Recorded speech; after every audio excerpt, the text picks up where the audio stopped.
नमस्कार, आप देख रहे हैं आपका अपना न्यूज़ चैनल प्रकाश खबर।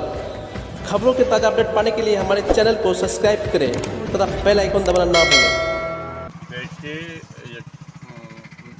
इस वक्त वो गृह मंत्री हैं, अमित शाह जी आ रहे हैं, तो फिलहाल उनको पूरे देश के दौरा करने का हक भी बनता है। देश के सरहदों की सुरक्षा की भी जिम्मेदार, इंटरनल जो सिक्योरिटी है उसकी जिम्मेदारी भी है। वो आ रहे हैं, अब तक हम लोग बदगुमानी का शिकार नहीं है। वो आ रहे हैं तो सीमांचल की बदहाली को अपनी आंखों से वो देखेंगे और फिर उनको खबर भी है कि सीमांचल सरहद का वो इलाका है जो सबसे गरीब है, सबसे निरक्षर है, सैलाब से तबाही वहाँ पर है। अलीगढ़ यूनिवर्सिटी के कैंपस को अब तक केंद्र ने पैसा नहीं दिया है, सबसे ज़्यादा पलायन वहाँ से हो रहा है।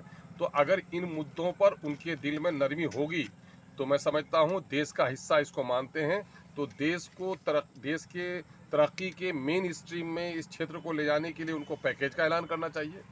अदरवाइज उस जिम्मेदार ओहदे पे रहते हुए वो बीजेपी का प्रचारक बन के अगर आएंगे तो इस बात का अंदेशा है कि वो गंगा जमनी तहजीब को कहीं न कहीं तोड़ने की बात करेंगे। बहरहाल वो आ जाएं तब हम लोग कोई बात कह सकते हैं।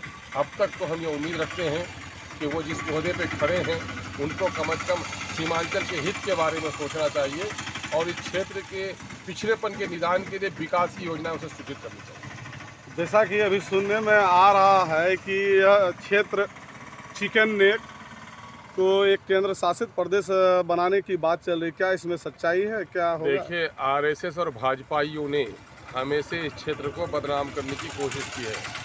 कभी बांग्लादेशी घुसपैठियों के नाम पर, कभी चिकन नेक के नाम पर, कभी सरहद का बहाना बनाकर बदनाम करने की कोशिश की है। लेकिन केंद्र में भी उनकी हुकूमत रही और राज्य में भी रही, लेकिन यहाँ से कोई बांग्लादेशी नहीं निकाल सके। यहाँ बांग्लादेशी हैं भी नहीं, बल्कि इस क्षेत्र में जो भी हैं हिंदू मुस्लिम, बल्कि मुसलमानों का वो हिस्सा है कि देश के बंटवारे के वक्त इस हिस्से को पाकिस्तान में जाने के लिए बहुत कहा गया और बड़ी कोशिश की गई, लेकिन हमारे बुज़ुर्गों ने कहा नहीं, भारत हमारा देश है, हम किसी दूसरे देश का हिस्सा नहीं बनेंगे। तो वफादारों की ये सरजमीन रही है, इसको बदनाम करने की कुछ लोग नापाक कोशिश कर रहे हैं। इनके पास धोती, टोपी, टीका, गाय, मंदिर, मस्जिद के अलावा इनके सिलेबस में कोई चीज़ नहीं है। और मैं समझता हूँ नोटबंदी ने, कोरोना के नाम पर देशबंदी ने, जीएसटी ने कंगाल कर दिया है देश को। इस कंगाल